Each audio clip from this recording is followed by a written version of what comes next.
Joe, or Joe and Mark. Hello. Another episode of our eXp chat. Just before Christmas comes upon us, we just wanted to delve into fears about going down this route of self-employed and this eXp model, and generally sort of backing yourself. A lot of people we're chatting to clearly have fears. We had fears, so we just wanted to sort of address some of those and get them out there. So I know we talk a lot about the ultimate fear of going self-employed. It's a big bloody thing to do, isn't it? It is, isn't it? It really is. It's funny because we feel like we're secure when we're working for a company. You feel you have got securities, but you've also got real big insecurities that are always, I suppose, gnawing away at your core. One of the big securities is job security. You actually don't know whether you're still going to have a job, because ultimately it's not your decision. You can only work as well as you can and perform as good as you can.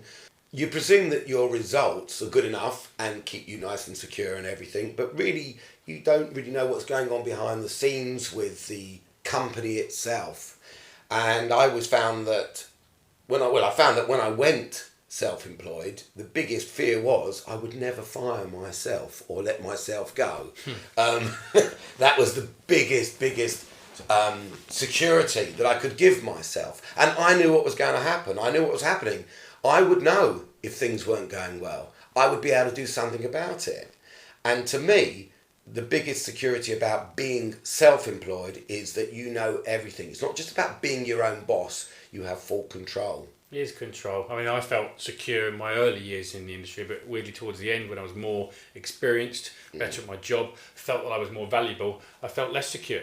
Because there's quite a high turnover in our industry, and maybe I got to a little bit of an age where I wasn't as not attractive, but not as attractive to the owners and the directors as I was when I was younger. And I was paid less. Yeah. And I'd probably fall into line and do what they wanted me to do. Now I became one of those, and there's a lot of senior people out there that have their own ideas and want to do things, and actually you then get a bit of politics, a bit of pushback from people you work with, and I actually started to feel less secure.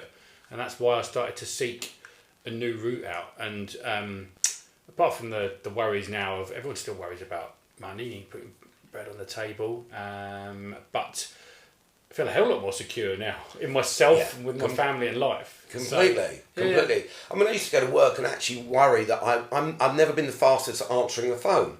And I always spend a long time talking to people because I don't mind having a chat, which is great for my business. And it works really well because we don't deal with as many people. You know, you're not dealing with 20, 30 properties. How many properties does it take one person to be satisfied with their income? But your colleague over there was calling 100 people a day, and they're looking at you going, "Hold on, what's going on here?" Yeah, but exactly. Were your results any less? You know, there'd be days when you would be shut down for the day. You weren't allowed to go out and do any viewings. It had to be a call-out day for some reason or another. Yeah. It had to be a vendor call-out day or a viewings call-out day. Whatever the day was, it was a call-out day. Now, I actually do days like that now, but you manage your time. But it's not a whole day. You know, I'll do a couple of hours. Right, I'm going to phone out this property. I'm going to speak to everybody I can about this property, or I'm going to call withdrawn properties, or I'm going to call people that have inquired of me about selling. Yeah. But you're doing that yourself. So I think that the fear of being self-employed, as in being a self-employed estate agent, is all in your head. How do you overcome that? For me, mine's going to be a bit fluffy. It's not going to be very... You might have a better answer than me. Mine was, I just grabbed them and went for it. You know, there was something in there that I wanted to do it. Some people are going to not be like me. They're not going to follow their heart. They're not going to be maybe led with their sort of passion. They're going to be a bit more analytical of it, about making the decision. Have you got another idea how to get over that fear? Or is it just bloody go for it? Yeah, it is self-confidence, isn't it? It's about being confident with your own abilities. And that's exactly what it is. So I think exactly the same with you. You must be having the thoughts about doing it because you know you're good at your job, and you know people have thought you're worthwhile at your job. So there's got to be some level of confidence there to be an estate agent. Well, absolutely. It's funny though, because it's like with me, I came into this business model without really much choice and without much warning, because my job was no longer there in my last company. And the thought of me going from being a director of a company back to then working for an estate agent, even as a branch manager, filled me with boredom. I won't even say dread, just boredom. of you know what's going to be expected. You know that you'll have an interview, you'll interview really well, you'll get the position, it'll all be pally, and then as soon as you're in there working after a couple of months, the pressure then starts. You start to have the talking behind your back going on, and there's something that's not quite there. And I did realise at that point, I realised I'm almost unmanageable. I need to do this on my own. I was as well. I think a couple of people said that about me. I was the dread. So you were the boredom, I was the dread. I dreaded it, you know. Yeah. Just waking up and going in and it was like, oh God, I've got to do this again. There was something that clicked in my head is that I can't do this for the rest of my life. That's good, yeah. It's embracing the fear. It's embracing the fear. And it's not going to go away. It's always going to be there. We still wake up with a little bit of fear now. We're not like cured of fear. No one's ever cured of fear. No, it will all still be there. You just got to embrace it. One of the other things that people mention, far too relaxed there, I was getting full asleep. By the way, this is our first time we're doing this in real life. Look, we're actually 2 centimetres apart almost. One of the things a lot of people have a talk about and ask us about as well is where my bloody instructions are going to come from. You know, I know I'm good at what I do. I know I can get properties on the market within that office or with that brand above the door. Am I going to be able to go and get them myself? The answer is yes. I mean, where has most of your stuff come from? How have you generated new instructions? Well, it's really, for me, it was networking. Networking in groups, networking every time I leave the house, networking every time I speak to anybody. So there's that. There's then friends and family, but obviously you've only got so many friends and so much family. So it's not about getting their properties on, but it's about making sure that they're talking on your behalf. So there's that side of it as well.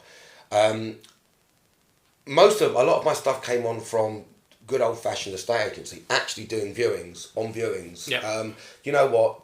During lockdown, there were so many people that were inquiring about properties that when I said, yes, you can come and see it, and they're like, really? I've called 3 properties with 3 other estate agents, and they said, because I'm not in a proceedable position, I can't come and view. Yeah. And the reason why they weren't proceedable is because they weren't on the market yet. It's like, oh my God, that's ridiculous. So I actually got a lot of stock on from viewings and people just saying, this model, 100%. We embrace this model with today's unproceedable is tomorrow's proceedable. It's a crazy industry, and a lot of people have closed down to it. But appreciate with the pandemic, you had to be a little bit restricted, but you can still be clever about that and entertain people, look after people a bit more. How about you then? Socials, networking, definitely. Yeah. Networking bought my biggest fee.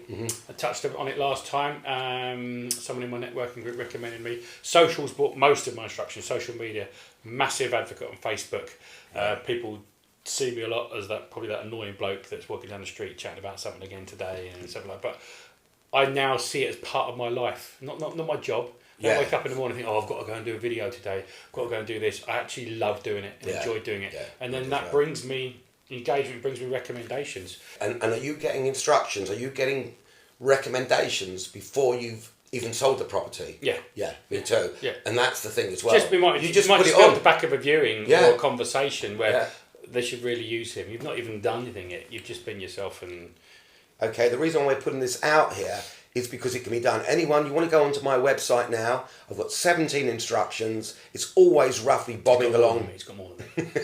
It's always bobbing along sort of between sort of like 15 to 17. I've never hit 20 yet, but I got scared if I was hit 20 because I'm like, oh my God, where am I going to actually have the time to service 20 people? And that's good as well because then you can then be very focused on your fees because you don't have to take anything on. Obviously, as a hardened estate agent, you don't want to ever say no to taking on an instruction, but you can make it work for you. So how do you juggle those balls? How do you spin those plates? One of the other fears we've talked about is, can I run my own business? Can I do all these things at once? Can I be the person that answers the phone as first point of contact? Can I be the viewing person? Can I be the negotiator? Can I be the sales progressor? Can I be the manager, the valuer? Because that's essentially what we are. We are all of them. Yeah. So I've always worked on a sort of 5 to 10 sort of properties, 15 to 20, and I'm like, so how do you manage that? And does it work? Well, funny enough, I was talking to one of our other fellow eXp agents, Ian, about how he managed to upscale. He's absolutely doing incredibly well. And I'm looking at the possibility of upscaling. I mean, I have used people to do my viewings before, and they've been, like people that I totally trust, so that's that. I tend to sort of do my viewings as blocks whenever I can, and that's most of the time. I just seem to manage. I'll do viewings. Do you know what it is I'll do viewings most days, but then I'll have a couple of days where it's office days. Every Tuesday and every Thursday is my sales progression and admin, and getting stuff ready for market. So I can just do it. I mean, you know, with eXp, you have got sales progression facility if you want to use it. I personally don't. You can outsource pretty much everything if you want. I think the great thing about the model is it allows all sorts. So you can have someone that has a couple of instructions on the market and they tick those over and they work in an area where there's decent fees. That can be them. They can be happy with that. There are some people that have wanted to grow it and have grown it to hundreds of instructions. They're obviously going to need some help. As Mark said, sales progression views. If that's the model they want to grow, it's fantastic. That works for them. Other sort of more humble sort of amount of properties works for other people, and everywhere in between. It's all in play depending on what part of the country and what fees you do. We were just chatting about that. I've got baby number 4 coming, so I might need to clear the diary for a few days. And Mark said, "Do you know what? If you need some help with some viewings, Mark gets nothing out of that. In monetary terms, might buy him a drink." I'll give him a massage or something like that. But we'll do that as now what we call eXp mates. We'll look after each other. Exactly. We're both in the same area. We're not competing as we've discussed before. So that's really cool.